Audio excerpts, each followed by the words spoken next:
नमस्कार, welcome to my channel dream destinations. आज के इस एपिसोड में हम आपको लेकर के आए हैं Udaipur which is also known as city of lakes और सिटी ऑफ पैलेसेस भी इसको कहते हैं, क्योंकि यहाँ बहुत ही खूबसूरत पैलेसेस हैं।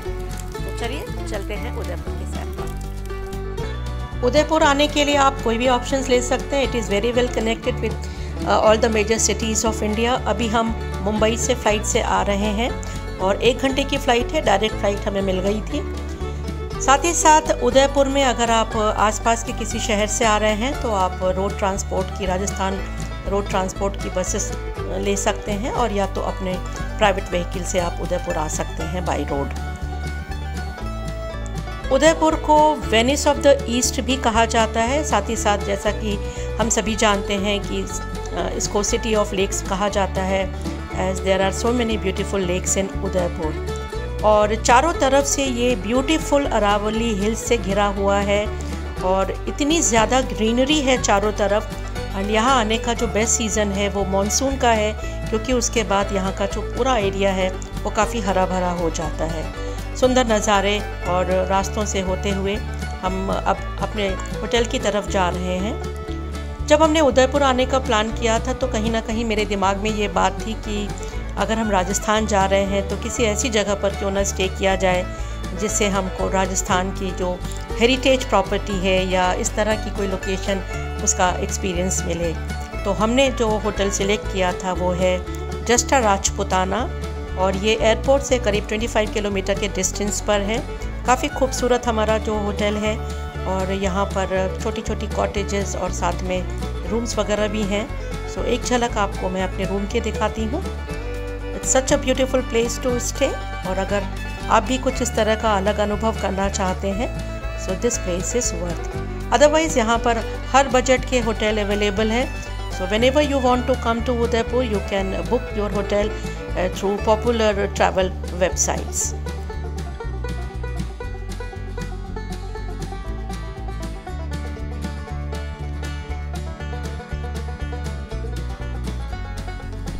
आज के दिन की शुरुआत हम अब करने जा रहे हैं सिटी पैलेस से। सिटी पैलेस जो कि पिछोला लेक के साइड में ही सिचुएटेड है, और अपने संरक्षण और अच्छे रखरखाव के कारण ये काफ़ी अट्रैक्टिव पैलेसेस में से एक है। इसमें 4 प्रमुख महल हैं और कई छोटे बड़े हैं जो फ़िलहाल एक टूरिस्ट स्पॉट की तरह यूज़ किए जाते हैं, पर किसी समय में यहाँ पर राजसी परिवार के लोग रहा करते थे। तो चलिए आपको हम सिटी पैलेस की सैर करवाते हैं।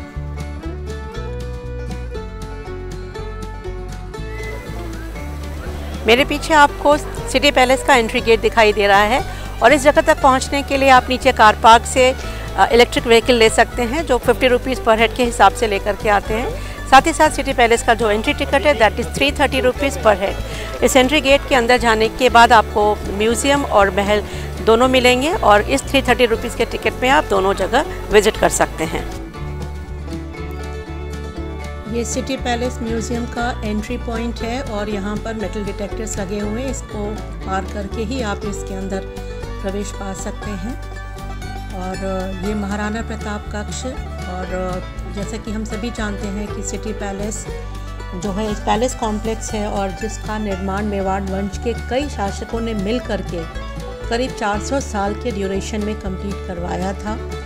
और actually it was started in 1553 जब इसका कंस्ट्रक्शन शुरू हुआ था बाय महाराणा उदय सिंह II। और ये उन्होंने इसलिए किया था क्योंकि उस समय उन्होंने अपनी राजधानी को चित्तौड़ से उदयपुर में शिफ्ट कर लिया था, और तब उन्हें एक ऐसी जगह की तलाश थी जो पूरी तरह से सुरक्षित हो। तो this place was kind of N ideal place for constructing a capital, और इसीलिए इस पैलेस को उन्होंने पिछोला के किनारे बनाया था।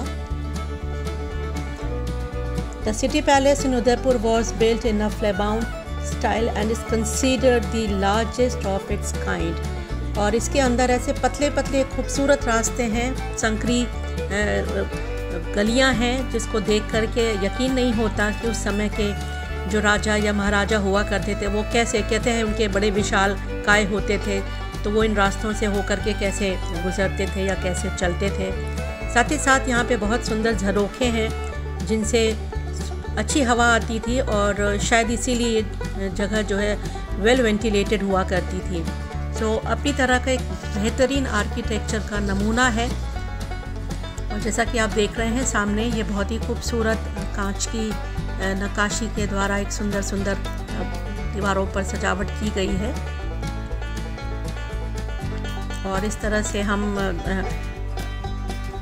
झांकते हुए बाहर के जो उदयपुर के शहर के जो नज़ारे हैं उनका भी आनंद हम ले सकते हैं।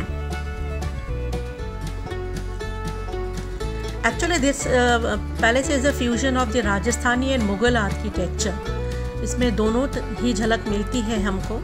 और ये देख रहे हैं आप, दीवारों पर क्या खूबसूरत मोर बने हुए हैं। एक बार फिर से इन पतली, इसका काफ़ी रेनोवेशन भी कराया जा रहा है। बहुत सारे ऐसे इसके अंदर जो जगह हैं उनको रेनोवेट किया जा रहा है, क्योंकि पुराने समय की जो भी चीज़ें थी वो अब धीरे धीरे टूट फूट उनमें हो रही है। तो construction is very much required. और ये पत्थरों पर तराशी हुई खूबसूरत मूर्तियाँ, और जिसके लिए पूरा एक गैलरी है जहाँ पर आप जाकर के इन खूबसूरत मूर्तियों को देख सकते हैं।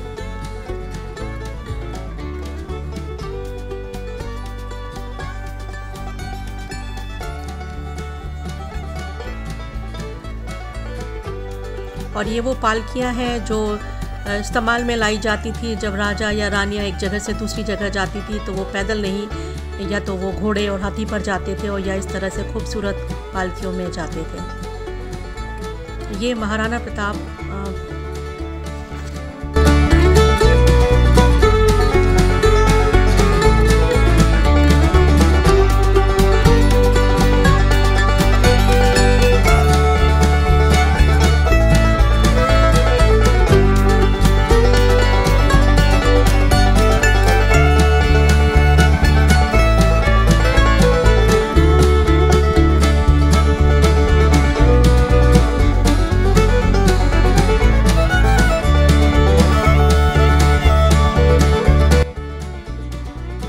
Right now we are at City Palace Udaipur. और वैसे तो उदयपुर का आज का जो हमारा दिन था वो काफ़ी डिसअपॉइंटिंग रहा बिकॉज ऑफ हेवी रेन्स। और सुबह से यहाँ काफ़ी तेज़ बारिश हो रही है। हम आज सुबह ही यहाँ पहुँचे। होटल में चेक इन करने के बाद हमने सोचा था हमारा we had a schedule to follow, but we couldn't do because of bad weather. और अभी इस समय हम लोग सिटी पैलेस में हैं। प्लान ये है कि सिटी पैलेस घूम करके और यहाँ आसपास की बहुत सारी लोकेशंस है वो हम आपको घुमाएंगे, but everything depends on weather. Let's see if we can show you different locations. Lunch time हो गया था और हमने पता किया यहाँ पर जो यहाँ की लोकल डेलिकेसी है dal baati, we wanted to have that. और सिटी पैलेस से ही पास में ही गुलाब बाग रोड पर एक बहुत फेमस कृष्णा दाल बाटी रेस्टोरेंट है, जहाँ पर जाकर के हमने दाल बाटी खाई। रेट वहाँ पर 350 पर पर्सन, अनलिमिटेड थाली है। एक जो अच्छी बात थी वो यहाँ पर थी कि आपको पत्तों की प्लेट्स में खाना मिला, जो कि हाइजीन के हिसाब से काफ़ी अच्छा है। दो द फूड वाज एवरेज, कुछ बहुत खास पसंद नहीं आया, लेकिन भूख लगी थी और लोकल डेलिकेसी थी तो हमने इसका मज़ा लिया। लंच करने के बाद अब हम जा रहे हैं फेमस करणी माता टेम्पल, और वहाँ तक जाने के लिए हमको रोपवे से जाना पड़ता है क्योंकि काफ़ी ऊंचाई पर यह मंदिर स्थित है। रोपवे का किराया 117 रुपीज़ पर पर्सन है, और वो एक ट्रॉली में 5 से 6 लोगों को बिठाते हैं। रास्ता बेहद खूबसूरत है और थोड़ा सा एडवेंचरस भी है, क्योंकि यहाँ पर जो ट्रॉली है वो सिंगल रोप पर है, बीच में कहीं भी कोई भी पोल नहीं है। तो अब इन रास्तों से होकर के हम ऊपर मंदिर तक जाएंगे। ये करणी माता का बहुत पुराना मंदिर है, और यहाँ से जो आपको पूरे उदयपुर सिटी का या लेक्स का जो व्यू मिलता है, दैट इज़ ऑसम। ये छोटी सी प्यारी सी गिलहरी खुदकती हुई, और लोगों ने अपनी मन्नतों के लिए यहाँ पर चुनरियाँ बांधी हुई हैं।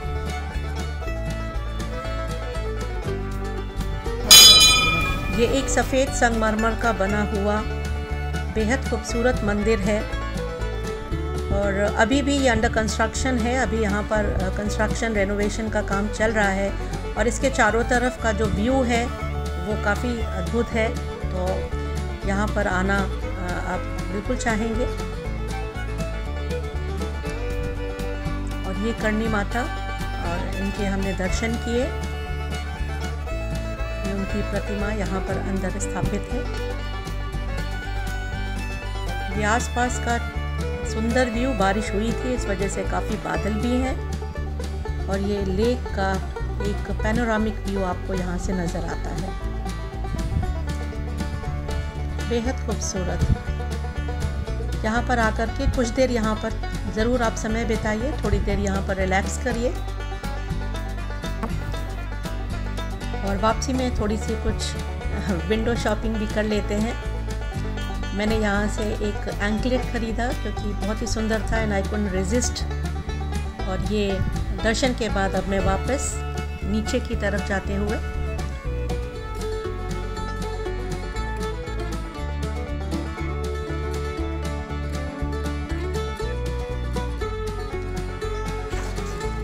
करणी माता के दर्शन के बाद अब हमारा अगला डेस्टिनेशन है सहेलियों की बाड़ी, जिसे आंगन या बगीचा भी कह सकते हैं। इसका एंट्री टिकट है 20 रुपीज़ पर हेड और ये उदयपुर में एक फेमस डेस्टिनेशन है।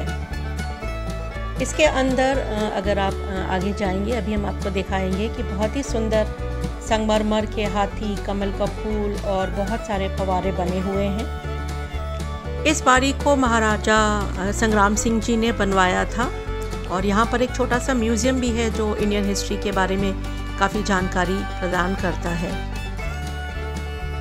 As you can see now, सामने ही फाउंटेन्स है और बीच में भी एक स्टैचू है, चारों तरफ पानी का तालाब। और इस जगह पर बहुत ही अच्छा लगता है, काफ़ी सुकून भरी जगह है। और इसको बनाया था करीब 48 युवतियों के ग्रुप के लिए। ये बगीचा फतेह सागर लेक के समीप ही है जो राजस्थान के ड्राई लैंड में एक हरा भरा रिट्रीट पेश करता है। इसे महाराणा संग्राम सिंह ने शाही महिलाओं के लिए बनवाया था and it is said that राजा ने इसको स्वयं डिज़ाइन किया था और इस गार्डन को उन्होंने अपनी रानी को भेंट किया था। मैंने भी थोड़ा सा मज़ा लिया इन फव्वारों का। और जो रानी थी उनकी 48 नौकरानियाँ थी और वो सभी जो शहर की या राजसी कामकाज की परेशानियों से दूर कुछ समय फुर्सत के बिताने के लिए यहाँ पर आया करती थी और रानी यहाँ पर अपने महिला साथियों के साथ थोड़ा समय स्पेंड करती थी। सहेलियों की बाड़ी के साथ we have come to the end of this episode, लेकिन उदयपुर का सफ़र अभी ख़त्म नहीं हुआ है। We will meet you in next episode for more such beautiful locations. तब तक चैनल को लाइक और सब्सक्राइब करना ना भूलें। This is your host Archana Srivastava signing off. अपना और अपने परिवार का ख्याल रखें। Bye bye, take care, खम्बागनी।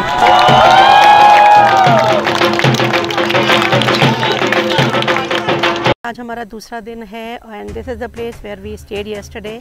This is just a Rajputana. अब हम जा रहे हैं आज चित्तौड़गढ़ घूमने के बाद हम रात को वहीं पर रुकेंगे आगे नाहरगढ़ में। और यहाँ आने के बाद कल हमने एक कार हायर कर ली थी। थोड़ा सा मुश्किल है यहाँ पर कार को मतलब जल्दी आसानी से मिलती नहीं है, इसलिए जो कार का डिस्क्रिप्शन है वो मैं आपको नीचे दे दूँगी। नमस्कार, welcome to our channel dream destinations. आज के इस सफ़र में हम आपको लेकर के चल रहे हैं राजपूती आन बान और शान के प्रतीक चित्तौड़गढ़ फोर्ट। ये एक काफ़ी विशाल फोर्ट है जो करीब 13 किलोमीटर के दायरे में फैला हुआ है।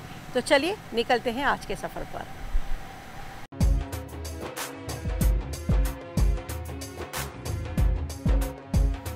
चित्तौड़गढ़ यात्रा की शुरुआत में वीर रस के ओजस्वी कवि पंडित श्याम नारायण पांडे के महाकाव्य जौहर की चंद पंक्तियाँ मुझे याद आ रही हैं कि मुझे न जाना गंगा सागर, मुझे न रामेश्वर काशी, तीर्थराज चित्तौड़ देखने को मेरी आंखें प्यासी। अपने अचल स्वतंत्र दुर्ग पर सुनकर वैरी की बोली, निकल पड़ी लेकर तलवारें जहां जवानों की टोली। जहां आन पर माँ बहनों की जला जला पावन होली, वीर मंडली गर्वित स्वर से जय माँ की जय जय बोली। सुंदरियों ने जहां देश हित जौहर व्रत करना सीखा, स्वतंत्रता के लिए जहां बच्चों ने भी मरना सीखा। वहीं जा रहा पूजा करने लेने सतियों की पदधूल, वहीं हमारा दीप जलेगा वहीं चढ़ेगा माला फूल। नहीं रही पर चिता भस्म तो होगा ही उस रानी का, पड़ा कहीं ना कहीं होगा ही चरण चिन्ह महारानी का। उस पर ही ये पूजा के सामान सभी अर्पण होंगे, चिता भस्म कर ही रानी के दर्शन हित दर्पण होंगे, दर्शन हित दर्पण होंगे।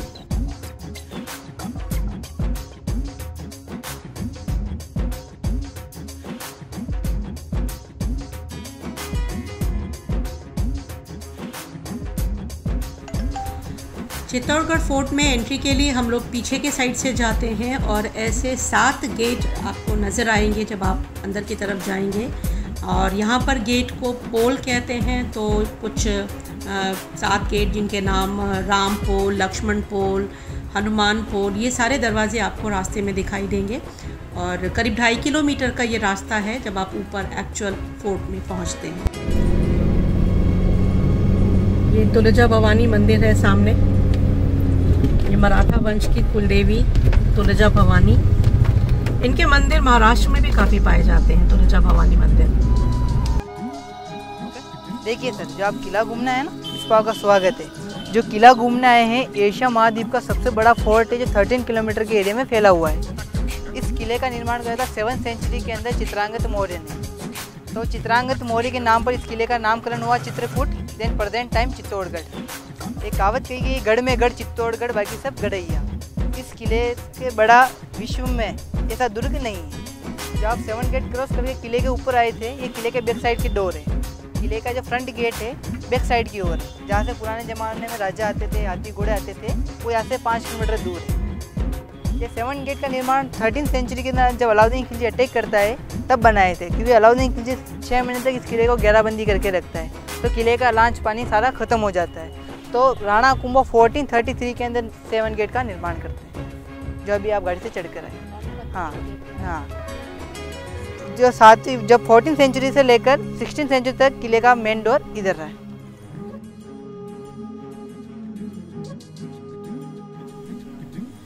तो हम अब आ गए हैं विजय स्तंभ पर, और जिसे विक्ट्री टावर के रूप में भी जाना जाता है। और इसको बनवाया था मेवाड़ के राजा राणा कुंभा ने 1448 में, जब उन्होंने महमूद खिलजी की सेना को हराया था और अपनी जीत का जश्न मनाने के लिए उन्होंने इस टावर को बनवाया था। और इसको बनवाने में करीब 30 साल का टाइम लगा था। और ये काफ़ी ऊंचा टावर है, इसकी ऊंचाई 122 फीट है और ये 9 फ्लोर का एक सुंदर स्ट्रक्चर है और भारतीय वास्तुकला का एक बहुत ही अद्भुत नमूना है। साथ ही साथ इसका जो आकार है वो डबरू की तरह है, नीचे से चौड़ा, बीच में फिर पतला और ऊपर फिर से चौड़ा। अंदर जाने के लिए इसमें 157 सीढ़ियाँ हैं, हालांकि अभी कोविड की वजह से उसको बंद रखा गया है।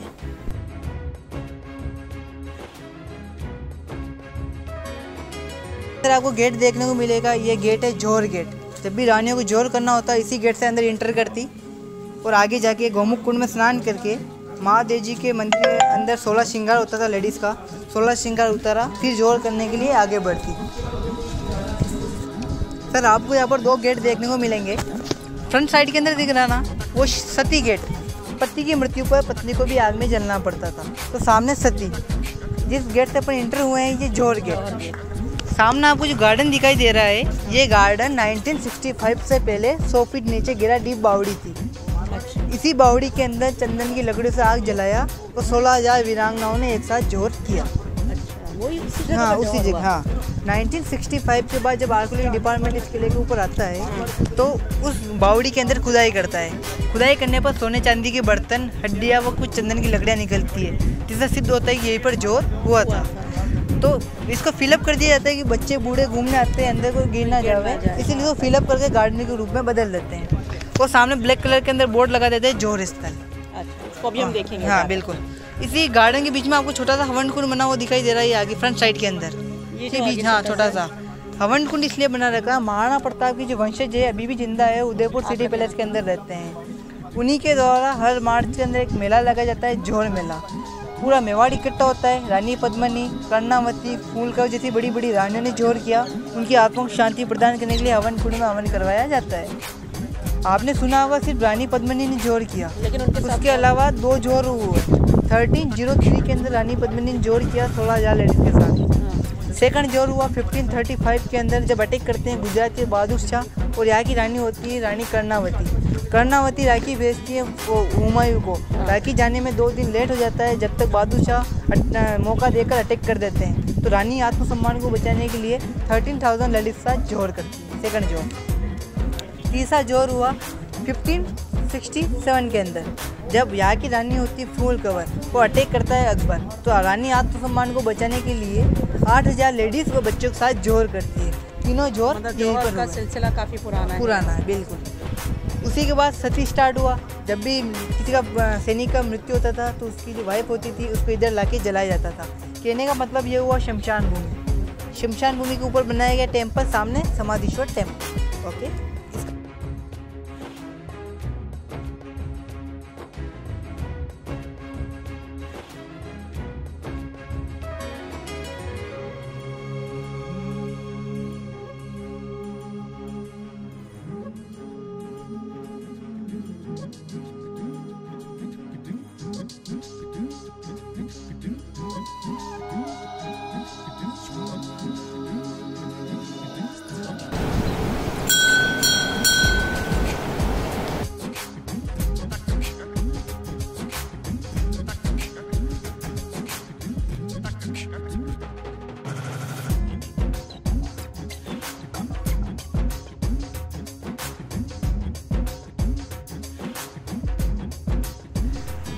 ये जो सामने आपको दिखाई दे रहा है ये है गोमुख कुंड, और ये काफ़ी डीप है, करीब 40 से 50 फीट गहराई है इसकी।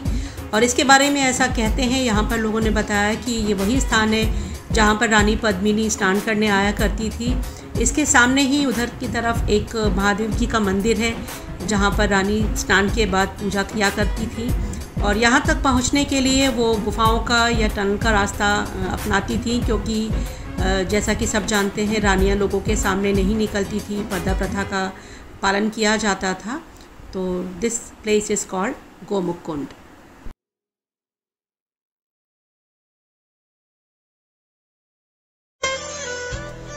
आज फिर जीने की तमन्ना है, आज फिर मरने का इरादा है। जी हाँ, इस स्थान को देख करके आपको गाइड मूवी का वो फेमस गाना ज़रूर याद आया होगा, and this is the wall, जहाँ पर इस गाने को शूट किया गया था, जहाँ पर वहीदा रहमान जी इसी दीवार के ऊपर डांस करती हुई दिखाई दे रही थी।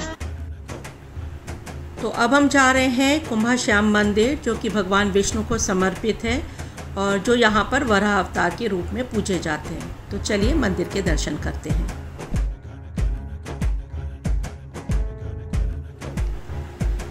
भारतीय आर्य शैली में निर्मित ये कुंभ श्याम मंदिर मेवाड़ के राजा महाराणा संग्राम सिंह ने कृष्ण भक्ति के लिए प्रसिद्ध अपनी बहू मीराबाई के विशेष अनुरोध पर इस मंदिर को बनवाया था। और ये मंदिर मीराबाई की तपस्थली के रूप में प्रचलित रहा है, और यहाँ पर भगवान विष्णु की पूजा आराधना में वो घंटों तक लीन रहा करती थी। इस मंदिर में भगवान विष्णु के एक अवतार वराह अवतार को ये मंदिर समर्पित है, और चित्तौड़गढ़ के सबसे प्रसिद्ध हिंदू आराधना स्थलों में से एक है। और ये काफ़ी सुंदर मंदिर है। यहाँ पर आप देख रहे हैं जिस तरह से जो इसकी दीवारें हैं उनमें जो कार्विंग की गई है, दैट इज़ सो ब्यूटीफुल। इसके बगल में ही मीराबाई का भी मंदिर है, जहाँ पर मीराबाई घंटों पूजा किया करती थी, कृष्ण भक्ति में लीन रहा करती थी। मीराबाई की कथा हम सभी जानते हैं कि किस प्रकार बचपन से ही वो कृष्ण के प्रति समर्पित थी, कृष्ण आराधना में ही उन्होंने अपना सारा जीवन बिताया था, और कृष्ण को वो अपना पति मानती थी। और इसी के कारण उन्होंने अपना ससुराल भी छोड़ दिया था, लेकिन उनकी भक्ति जो कृष्ण के प्रति थी वो आज भी हम याद करते हैं और उसकी हम आराधना करते हैं।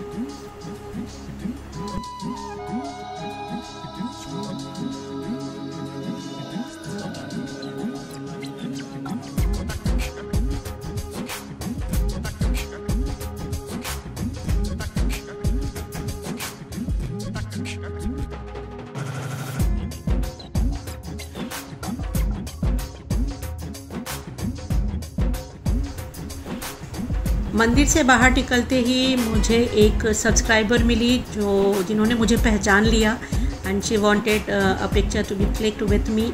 तो उनके साथ हमने एक फ़ोटो क्लिक की एंड उनकी फैमिली से भी हम मिले।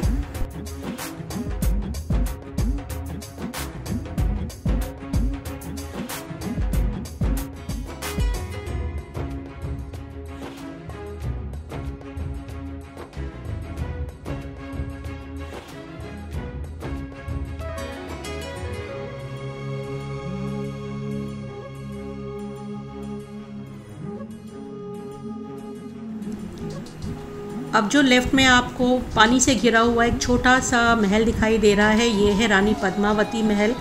और रानी पद्मावती इसी महल में रहा करती थी और क्योंकि ये पानी से घिरा था चारों तरफ से, तो वहाँ पर काफ़ी ठंडक रहती थी। जैसा कि राजस्थान में आमतौर पर काफ़ी गर्मी होती है, लेकिन ये जो इनका स्ट्रक्चर होता था कुछ इस तरह से होता था कि इसमें हमेशा हर समय ठंडक बनी रहती थी।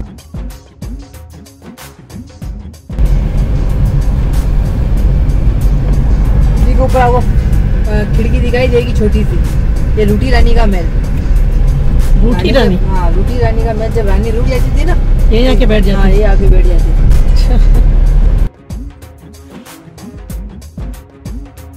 थी। राइट साइड में एक 6 किलोमीटर लंबा फॉरेस्ट रिजर्व है और ये आप देख रहे हैं ना, बाउंड्री वॉल, इसके साथ ही साथ फेंसिंग भी की गई है ताकि कोई जंगली जानवर इस रोड साइड में ना आए और रोड साइड से कोई जंगली आदमी उसके अंदर ना जाए।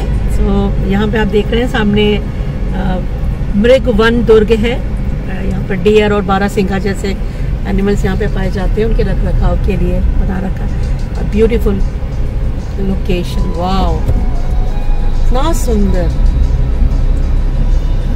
Will stay for a while here.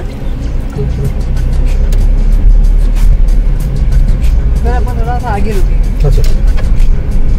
Okay, Kartik ने कहा हम थोड़ा आगे रुकेंगे, तो आगे चलते हैं। Be careful. देखना कार्तिक, वहाँ व्यू अच्छा होना चाहिए। ये मेरे लेफ्ट साइड में आपको एक वाटर बॉडी दिखाई दे रही है, एक बावड़ी। पुराने समय में और ख़ास तौर पे राजस्थान में, जैसा कि हम सभी जानते हैं कि पानी की कमी हुआ करती थी, तो पानी को इकट्ठा करने का इस तरह से इंतज़ाम किया जाता था और ऐसी ही बावड़ियाँ बनाई जाती थी जहाँ पर बारिश का पानी या वाटर सोर्स इकट्ठा करके और वहाँ से लोग अपना काम चलाते थे। देखिए, जैसा मैंने आपको बैक साइड के अंदर बताया था, जब आप 7 गेट क्रॉस करके किले के ऊपर आए थे, वो किले के बैक साइड के डोर थे। किले का जो मेन गेट है, फ्रंट गेट है, जो आपके सामने लगा हुआ है, इस गेट का नाम है सूरज पोल। राजपूत राजा सभी सूर्यवंशी हुए हैं। सूर्य उदय इस साइड से होता है, तो किले का मेन गेट भी इस साइड रखा हुआ है। ओके, ये आपको बाउंड्री वॉल देखने का मिलेगा, जो किले का प्रोटेक्शन दीवार है।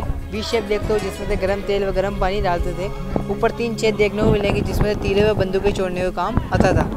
ये पूरा 13 किलोमीटर में फैला हुआ है जो किले का प्रोटेक्शन दीवार। वो इतना गर्म पानी लाते कहाँ से थे? वो करते थे मैम, 2 से 2.5 लाख सेना हुआ करती थी। उनके सेनाओं की टुकड़ियाँ काम करती थी एक साथ में। ओके, इधर भी 7 गेट बने हुए थे नीचे की तरफ, जो अलाउद्दीन खिलजी को द्वारा 13वीं सेंचुरी के अंदर तोड़ दिए गए। ये जो आप किले का मेन गेट देख रहे हो ना, ये रिनोवेट गेट है। इसको 1906 के अंदर फतेह सिंह जी को द्वारा रिनोवेट करवाया गया। ओके, इधर आइए, नीचे आएंगे। राइट, इधर पूरा आपको लेफ्ट से लेकर राइट साइड तक जितना भी खाली मैदान दिखाई देगा, ये सारा युद्ध का मैदान है।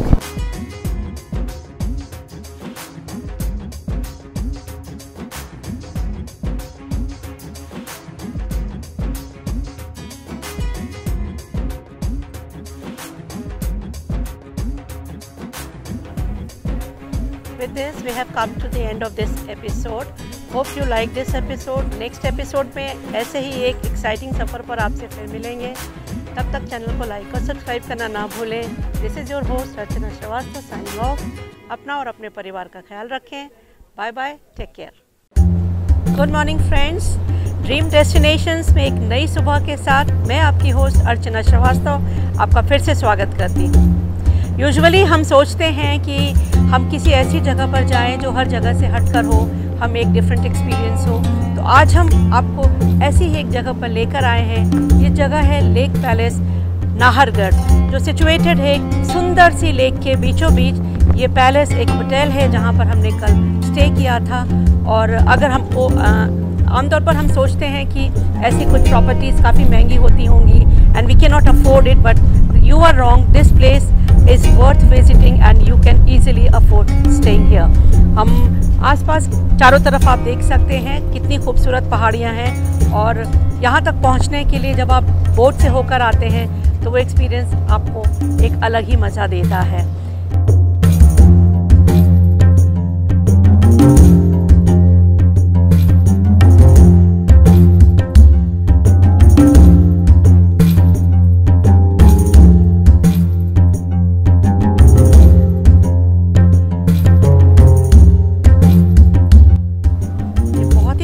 मंजर है।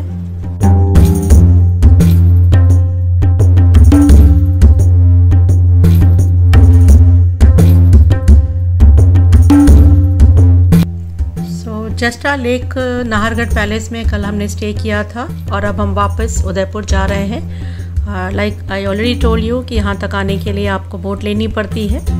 सो बोट से अब हम वापस कार पार्क की तरफ जाएंगे। तो ये बस सभाओं के लिए, ताकि हमको कहीं भी पार्क में जा कर के और वापस उदयपुर की ओर निकलेंगे।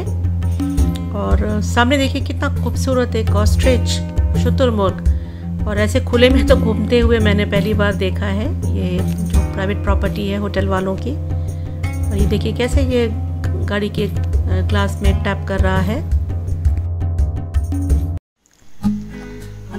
नाहरगढ़ से लौटते समय बस्सी वाइल्ड लाइफ सेंचुरी पड़ती है। वैसे तो ये बंद है, लेकिन फिर भी हम आपको जस्ट इसका एक व्यू दिखाना चाहते हैं। और यहाँ पर बहुत सारे वाइल्ड लाइफ और एनिमल्स हैं, साथ ही साथ जो माइग्रेटरी बर्ड्स हैं वो भी यहाँ पर पाई जाती हैं। और जब भी आप आएँ यहाँ पर, और ये काफ़ी पास में ही है, चित्तौड़गढ़ आने के बाद वहाँ से अराउंड 35 किलोमीटर के डिस्टेंस पर ये है। तो ये एक अच्छा स्पॉट है। अगर आप जीव जंतुओं से प्यार करते हैं तो ये जगह आप ज़रूर देखना चाहेंगे। तो आज की शुरुआत हम करने जा रहे हैं लेक पिचौला से, और अब हम जाएंगे लेक पिचौला में बोट राइड पर। बोटिंग के लिए यहाँ पर दो तरह के टिकट्स अवेलेबल हैं। एक है general ticket which is 150 rupees पर हेड, जिसमें 25 से 30 लोगों को, वो सामने आपको दिखाई दे रही है बड़ी बोट। और हमने जो टिकट लिया है दैट इज़ फॉर 300 पर हेड, और इसमें 8 to 10 पीपल कैन ट्रैवल।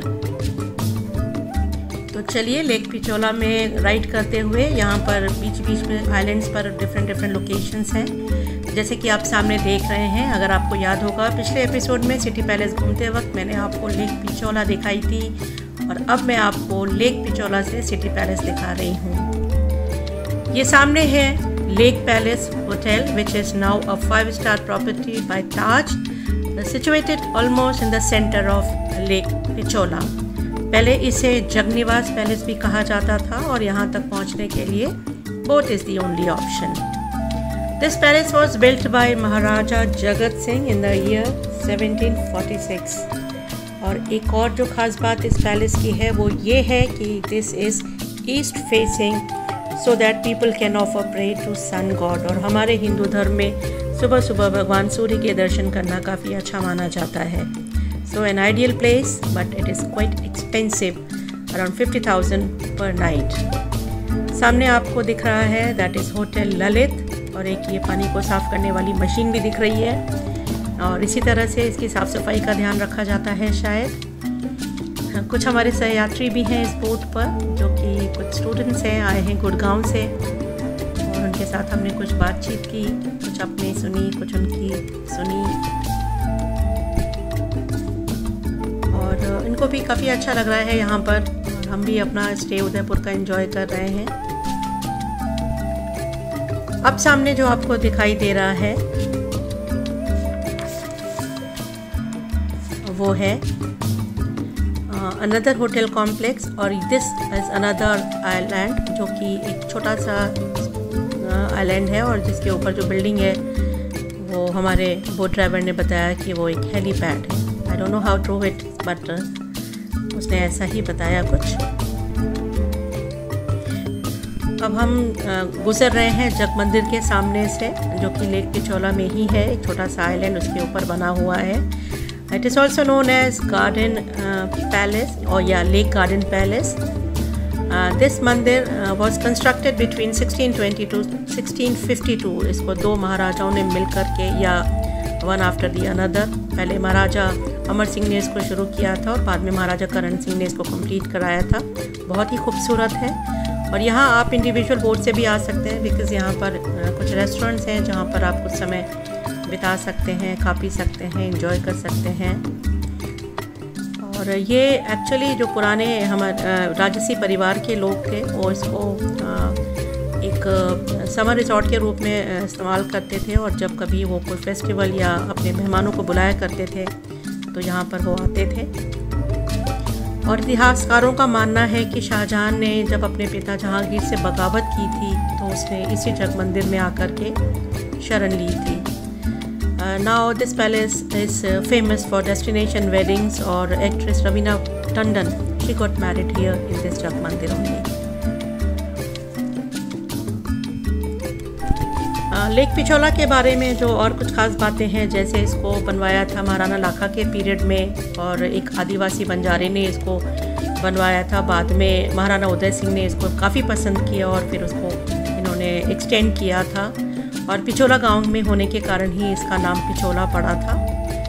और काफ़ी खूबसूरत है ये झील और बहुत बड़ा टूरिस्ट अट्रैक्शन है उदयपुर में। जो भी लोग घूमने आते हैं लेक पिछोला में ज़रूर आते हैं। और टाइम का ध्यान रखिए, सुबह 9 बजे से लेकर के शाम 6:30 बजे तक यहाँ पर आपको बोट राइड अवेलेबल है, तो आप अपने सूटेबल टाइम के हिसाब से यहाँ पर आकर के लेक पिछोला में घूम सकते हैं।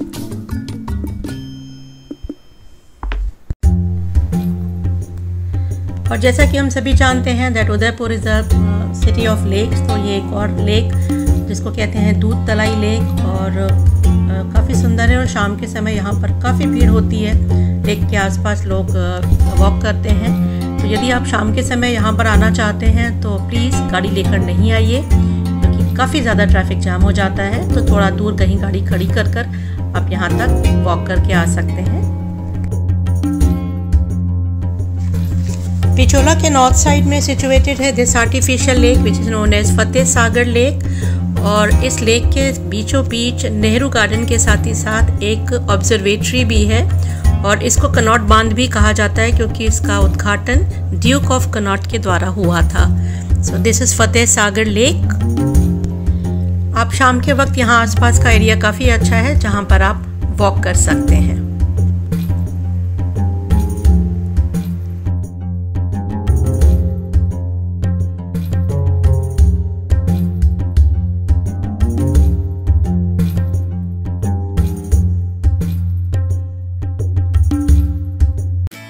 तो अब हम आ गए हैं एक ऐसी जगह जो आप में से कुछ लोगों को बहुत पसंद आएगी। जी हाँ, यदि आप पुरानी गाड़ियों का, मेरा मतलब विंटेज कारों का शौक़ रखते हैं, so this place is worth visiting. ये है विंटेज कार म्यूज़ियम जो कि गार्डन होटल में है और आप यहाँ ज़रूर आएँ। यहाँ पर आपको कार म्यूज़ियम में, विंटेज कार म्यूज़ियम में आपको बहुत सारी डिफरेंट वैरायटीज़ या डिफरेंट मेक की कार्स दिखने को मिलेंगी, जैसे शेवरले, मॉरिस, मर्सिडीज़ और ऐसी बहुत सारी कारें जो उस समय उदयपुर के महाराजाओं की संपत्ति हुआ करती थी। वो आप यहाँ पर आके देख सकते हैं और साथ ही साथ आपको इन कारों से जुड़ी हुई इन्फॉर्मेशंस भी मिलेंगी, तो डिस्क्रिप्शन के साथ हैं। और अगर आप उनके बारे में डिटेल में जानना चाहते हैं तो यहाँ पर कुछ गाइड्स भी हैं जो आपको ऐसी तमाम जानकारियाँ दे सकते हैं। So vintage car museum, it's really a worth visiting place.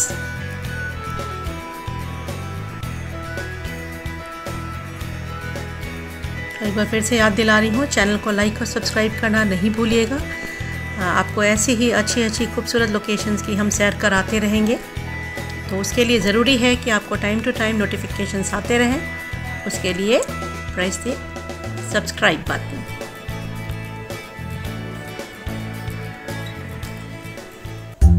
Vintage car museum के सामने ही है सज्जनगढ़ गुलाब बाग, और ये एक बहुत ही सुंदर बाग है जो कि उदयपुर का लार्जेस्ट गार्डन है और करीब करीब 100 एकर्स के लैंड पर ये फैला हुआ है।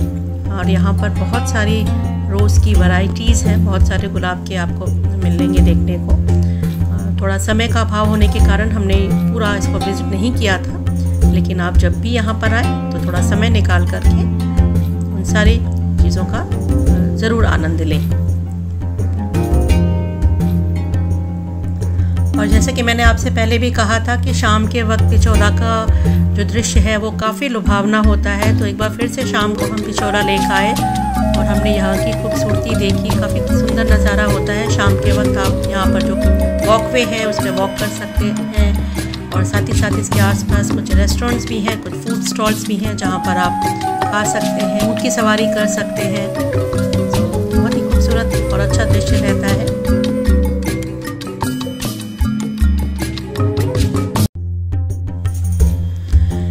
जब से हम उदयपुर आए थे हमने जगदीश मंदिर का नाम काफ़ी सुना था और हम दर्शन करना चाहते थे, लेकिन दिन में हम आ नहीं पाए और इस समय शाम के वक्त हम यहाँ पर आए हैं।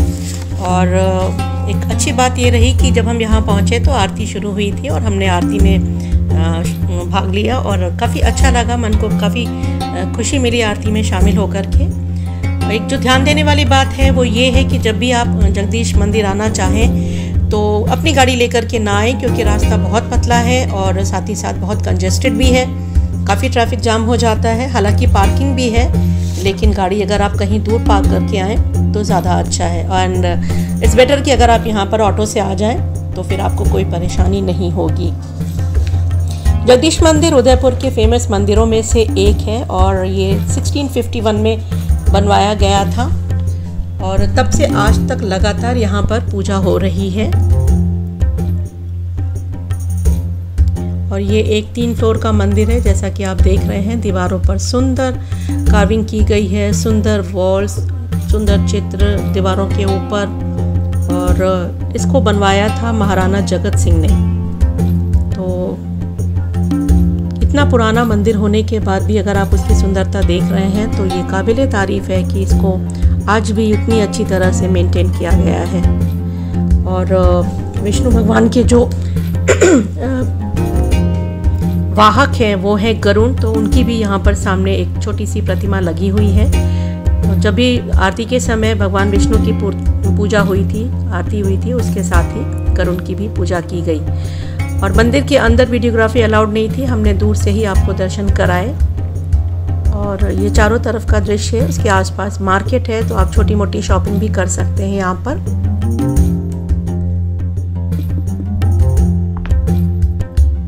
उदयपुर में एक और बहुत ही फेमस जगह है सुखाड़िया सर्कल, और ये सुखाड़िया नाम ये राजस्थान के एक पूर्व मुख्यमंत्री थे, उनके नाम पर दिया गया है। ये एक फेमस जगह है, फाउंटेन वगैरह लगे हुए हैं बीच में, बहुत ही खूबसूरत लगता है शाम को। और साथ ही साथ यहाँ पर आपको रोड साइड फूड का आनंद मिल सकता है। बहुत सारी शॉप्स हैं जहाँ पर आप आकर के स्ट्रीट फूड का आनंद ले सकते हैं। उदयपुर में एक नई सुबह के साथ मैं आपकी होस्ट अर्चना श्रीवास्तव आपका फिर से स्वागत करती हूँ। आज हम आए हैं एक बहुत एक्साइटिंग लोकेशन पर। मेरे पीछे आप देख रहे हैं, दिस इज़ कॉल्ड सज्जनगढ़ और it is also known as monsoon palace. ये पैलेस बनवाया था महाराणा सज्जन सिंह ऑफ मेवाड़ डायनेस्टी, और इन्होंने इसका निर्माण इस उद्देश्य से कराया था ताकि वो बारिश के दिनों में यहाँ पर आकर के इन बादलों का मज़ा ले सकें, और इसीलिए शायद इसका नाम मानसून पैलेस पड़ा। साथ ही साथ यहाँ से वो अपने जो पैतृक स्थान चित्तौड़गढ़ है उसके किले को भी आसानी से देख सकते थे। This was constructed in the 19th century, और आज दूर दूर से पर्यटक इस जगह पर घूमने के लिए आते हैं। So let's go and visit Monsoon palace.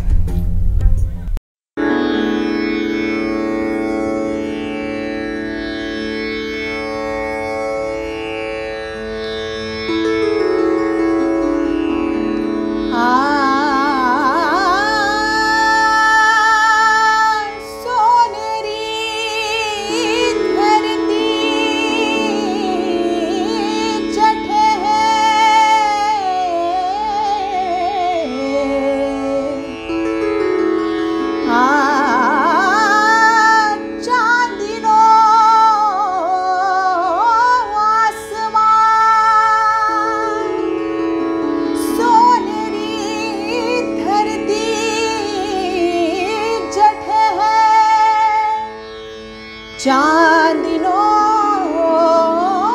आसमान रंग रंगीलो उजरस भरो है म्हारो प्यारो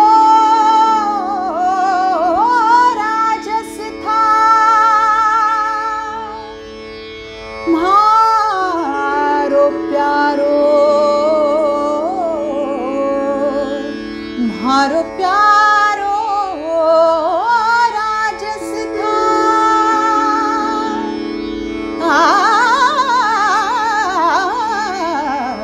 पधारो म्हारे देश देश रे पधारो म्हारे देश केसरिया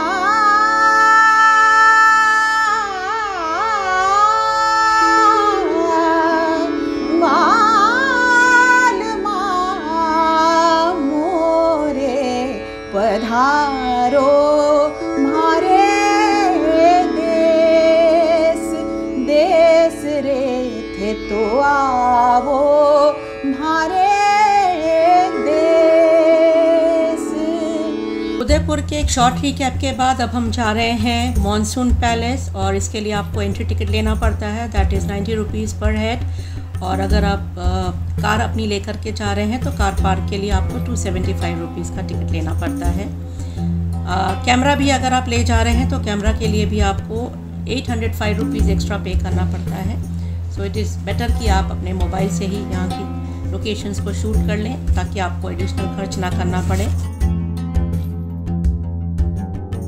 मॉनसून पैलेस को सज्जन सिंह ऑफ मेवाड़ डायनेस्टी ने बनवाया था, या ये कहें कि बनवाना शुरू किया था, क्योंकि उनकी मृत्यु हो गई थी और उसके बाद उनके पुत्र फतेह सिंह जी ने उसको पूरा कराया था।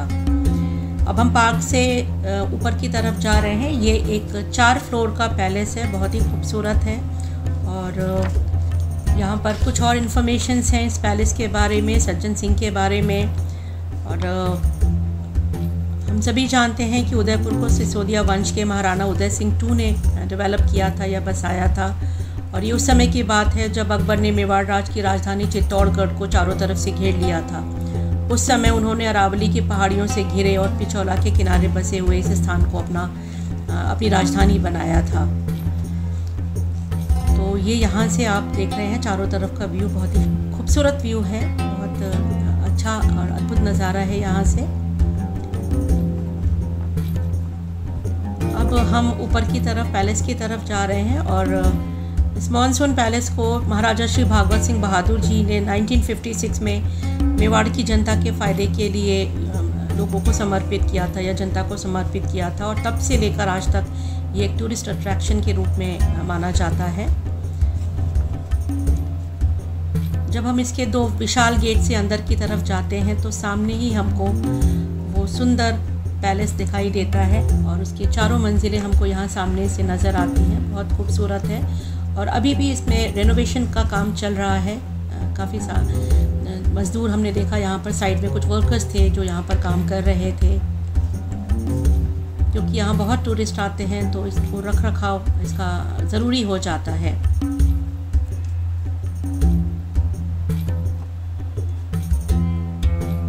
पैलेस में सामने ही बहुत सुंदर इस पूरे पैलेस की रूपरेखा वाली एक पेंटिंग लगी हुई है, और अंदर सामने ही सज्जन सिंह की एक प्रतिमा है जो कि ग्लास केस में रखी हुई है, प्रोटेक्टेड। और इसकी दीवारों पर कुछ सुंदर सुंदर पेंटिंग्स लगी हैं, कुछ बर्ड्स की पेंटिंग्स हैं, कुछ दुर्लभ प्रजातियों की जो बर्ड्स हैं उनकी पेंटिंग्स हैं, और साथ ही साथ सज्जन सिंह के जीवन से संबंधित कुछ जानकारियाँ हैं वो भी यहाँ पर लगी हुई हैं, उसके बारे में डिटेल इन्फॉर्मेशन है।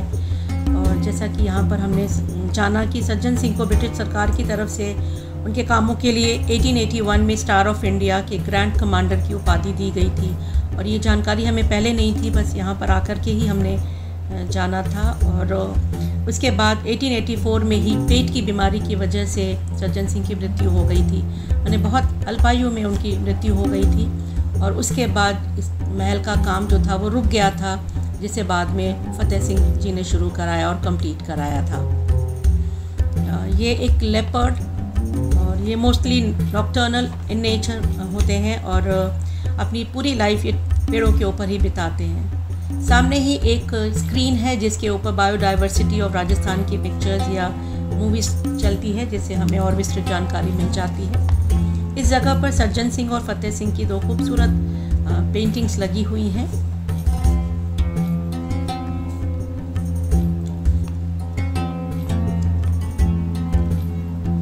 कुछ ऐसे यहाँ पे दरवाजे या कमरे थे जो बंद भी थे, लेकिन अंदर से हमने पूरा महल घूमा और सारे फ्लोर्स पर हम गए। ऐसी खूबसूरत खिड़कियाँ वहाँ बनी हुई थी। जैसा कि देख रहे हैं आप, सामने दरवाज़ा बंद है, लॉक है।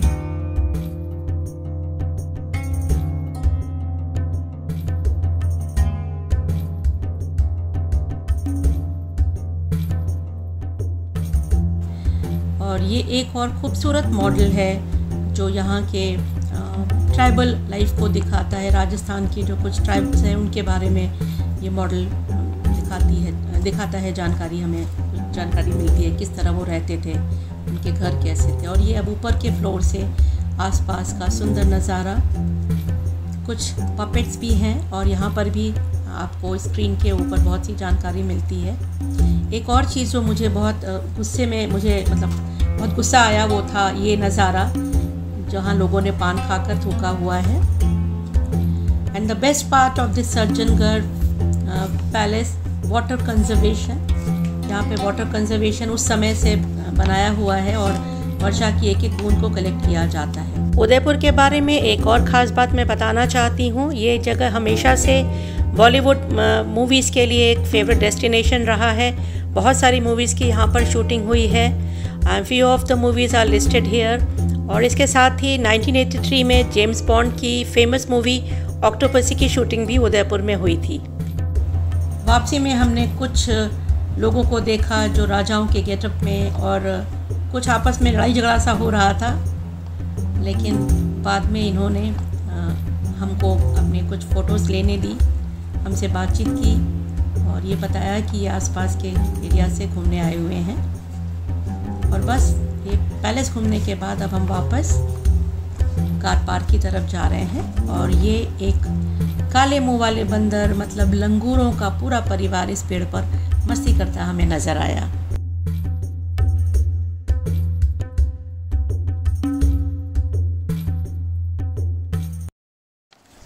मॉनसून पैलेस घूमने के बाद अब हम सज्जनगढ़ बायोलॉजिकल पार्क घूमने जा रहे हैं और इसका एंट्री टिकट है 37 रुपीज़ पर हेड। और साथ ही साथ अगर आप कैमरा ले जाना चाहते हैं तो यू नीड टू पे 80 रुपीज़। तो और इस पूरे के पूरे पार्क को आप पैदल भी घूम सकते हैं, लेकिन यहाँ पर बैटरी ऑपरेटेड कार्स भी अवेलेबल हैं। तो हमने भी एक ऐसी ही कार ले ली थी और जिसका रेंट था 400 रुपीज़। आपको याद होगा मैंने पिछले एक एपिसोड में आपको खुले में घूमते हुए ऑस्ट्रिच को दिखाया था, मगर यहाँ पर इस पिंजरे के अंदर आपको ऑस्ट्रिच नज़र आ रहे हैं। और बहुत ही खूबसूरत वेल मेंटेन्ड पार्क है। यहाँ पर बहुत सारे डिफरेंट आपको वैराइटीज़ ऑफ एनिमल्स और बहुत सारे बर्ड्स हैं। साथ ही साथ ये व्यू बहुत सुंदर है क्योंकि सामने अरावली की पहाड़ियाँ नज़र आती हैं और ये पूरा पार्क जब आप घूमते हो तो आपको बहुत आनंद आता है।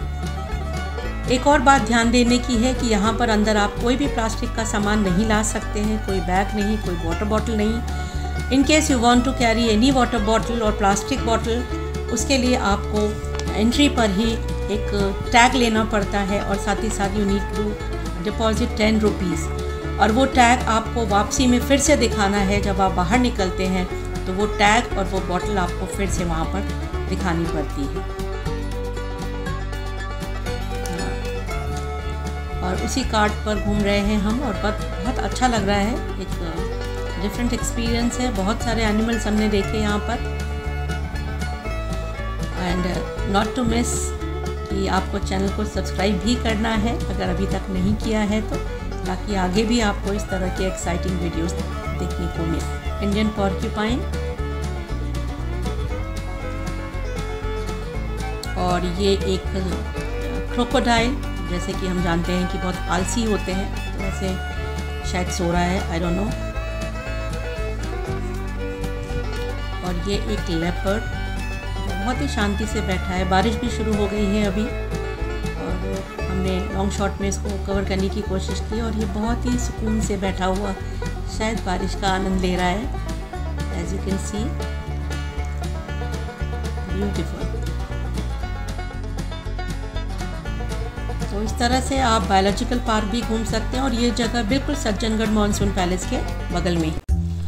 Now we are going to Shilpgram. It is the live museum of traditional Rajasthani art and craft with a hint of Mughal and European history. And जैसा कि आप देख रहे हैं सामने बहुत ही खूबसूरत चीज़ें बनी हुई हैं, और the meaning of the term Shilpgram is the village of artisans, मतलब कारीगरों का गांव। और यहाँ पर कारीगरों की खूबसूरती या उनकी जो सुंदर कलाकृतियों का नज़ारा हमको देखने को मिलता है। This is the best platform for rural people of the western side of Rajasthan, जहाँ वो अपनी कला का प्रदर्शन करते हैं। ये कुछ सुंदर नृत्य करती हुई महिलाओं की स्टैचूज थी, जहाँ पर मैंने भी आकर के कुछ पोजेस दिए। ये जगह उदयपुर शहर से करीब 3 किलोमीटर के डिस्टेंस पर है, and it is spread around 70 acres of land, making it unique place in the lap of nature. और इस जगह में आप देख रहे हैं माटी के रंग, जहाँ पर मिट्टी से बनी हुई सुंदर कलाकृतियाँ आपको नज़र आ रही हैं। कुछ खिलौने, कुछ घरेलू इस्तेमाल की चीज़ें, ये सारी चीज़ें मिट्टी से बनी हुई हैं, और इनका सुंदर प्रदर्शन यहाँ के कारीगरों द्वारा किया गया है। साइड में कुछ दुकानें भी हैं, कुछ टेराकोटा या मिट्टी की चीज़ों के दुकानें हैं, बर्तन हैं, कुछ लैम्प पीस हैं, शो पीसेस हैं जो आप ख़रीद सकते हो। एक पपेट म्यूज़ियम भी है जहाँ पर हम गए, और यू वोंट इमेजिन कितनी अलग अलग सुंदर हमें यहाँ पर पपेट्स देखने को मिली। हमने बहुत पपेट शो देखा है, लेकिन इस जगह पर आकर के हमको बहुत अच्छा लगा, क्योंकि चारों तरफ हम ऐसी ही सुंदर रंग बिरंगी कठपुतलियों से घिरे हुए थे। यहाँ काम करने वाली एक महिला ने हमको इस पपेट म्यूज़ियम की जानकारी दी कि किस प्रकार यहाँ की जो लोकल जो महिलाएं हैं, जो कारीगर हैं, वो सब एक साथ मिलकर के एक जगह बैठते हैं और ऐसे ही सुंदर सुंदर पपेट्स को बनाते हैं, और फिर उसको इन म्यूज़ियम में रखा जाता है लोगों को दिखाने के लिए। तो बहुत ही प्यारी जगह थी। एज यू कैन सी, हर तरह के यहाँ पे पपेट्स हैं, राजा, रानी, गुड्डे, गुड़िया, घोड़े, हाथी, बहुत खूबसूरत। और ये मिट्टी के बने हुए कुछ म्यूज़िकल इंस्ट्रूमेंट्स आप देख सकते हैं। यहाँ पर जितनी चीज़ें हैं वो ज़्यादातर नेचुरल मटेरियल से ही बनी हुई हैं। ये कुछ घरों के नमूने हैं सामने जो आप देख पा रहे हैं, और इन घरों को भी सिर्फ मिट्टी और नेचुरल बिल्डिंग मटेरियल से ही बनाया गया है। कुछ और दुकानें हमने देखी जहाँ पर इस तरह से हैंडीक्राफ्ट्स के सामान हैं, और जो आप थोड़ी बहुत शॉपिंग कर सकते हैं।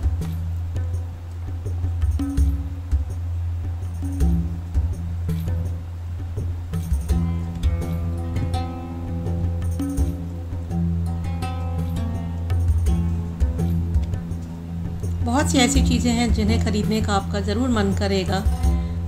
ये कुछ पेपर पे पेंटिंग्स थी जो रेशम के कपड़े पर या रेशम के धागों के काम के साथ खूबसूरत पेंटिंग्स है, और ज़्यादा महंगी भी नहीं थी। 350 रुपीज़, 400-500 रुपीज़ की रेंज में थी। कुछ ऐसे ज्वेलरीज भी थी, मैंने कुछ ट्राई की, कुछ ख़रीदी। और चलते चलते हमको यहाँ के कुछ लोकल जो सिंगर्स थे उनसे भी हमारी मुलाकात हुई, और इन्होंने रिक्वेस्ट की कि इनके साथ मैं भी बैठूं, और मैंने भी उनके साथ ढोल बजाया। बैठारा बीरा जयपुर जई जो सा, जयपुर से लाई जो ताराड़ी चुनड़ी, मेरा जड़ गोरी में नहीं जाना सा, कसुमन भाई ताराड़ी चुनड़ी, महिला में निका ताराड़ी चुनड़ी। अब आप गाओ, बनाया ना मैंने, सही बजाया।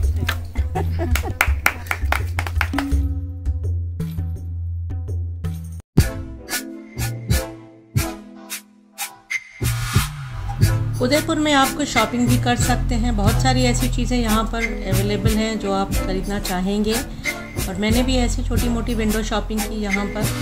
कुछ बैंगल्स, कुछ एंकलेट्स, और एक और जो अच्छी चीज़ यहाँ पे मिलती है वो है राजस्थानी मोजड़ी, जो मैं लेना चाहती थी। फिर मैं एक शॉप पर मैंने बहुत सारी इतनी सुंदर सुंदर मोजड़ियाँ देखी और अपने लिए मैंने 2 मोजड़ी खरीदी। साथ ही साथ अगर आप यहाँ पर बांधनी या राजस्थानी साड़ीज़ या ड्रेस मटेरियल्स लेना चाहें तो उसके लिए भी आपको यहाँ बहुत ऑप्शंस अवेलेबल हैं। You can visit and buy those items.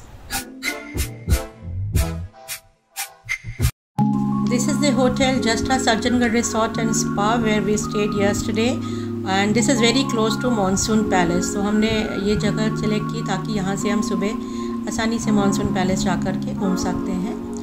And dinner में भी ऑर्डर्ड लोकल डेलीकेसी लाल मांस। मैं जब से राजस्थान या उदयपुर आई थी मैं खाना चाहती थी, तो मैंने वो ऑर्डर किया, और इसके बारे में मुझे यहाँ के जो चीफ शेफ़ थे उन्होंने उसकी जानकारी दी लाल मांस के बारे में। मटन लाल मांस राजस्थान में फेमस है। इसका लाल मांस का नाम लाल मांस इसलिए पड़ा क्योंकि राजस्थान में सबसे ज़्यादा मटन यूज़ किया जाता है, और गोट जो है मटन, इसको मथानिया एक प्लेस है जहाँ पे लाल मिर्ची होती है। वो मथानिया की मिर्ची है और रेड होती है, स्पाइसी ज़्यादा नहीं होती है, और उसको सभी राजस्थान में सबसे ज़्यादा वहीं पर पॉपुलर है। गार्लिक, प्याज और चिली, तो चिली का पेस्ट किया जाता है और मटन के अंदर मिलाया जाता है। तो जब से वहाँ का टेस्ट फेवरेट हो गया था, और वो लाल मांस इसीलिए नाम। तो मिर्ची से ही, मखानिया जो मिर्ची है उसी से लाल मांस का नाम हुआ। Thank you.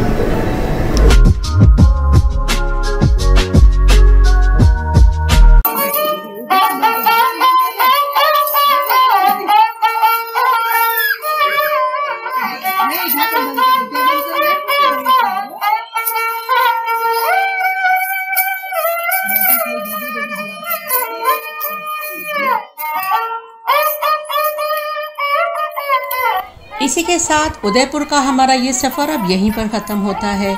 मुझे उम्मीद है उदयपुर के ये एपिसोड्स आपको ज़रूर पसंद आए होंगे। ड्रीम डेस्टिनेशंस के अगले एपिसोड में हम आपसे एक ऐसी ही सुंदर और एक्साइटिंग लोकेशंस पर फिर मिलेंगे। तब तक चैनल को लाइक और सब्सक्राइब करना ना भूलें। This is your host Archana Srivastava signing off. अपना और अपने परिवार का ख्याल रखें। Take care, bye bye.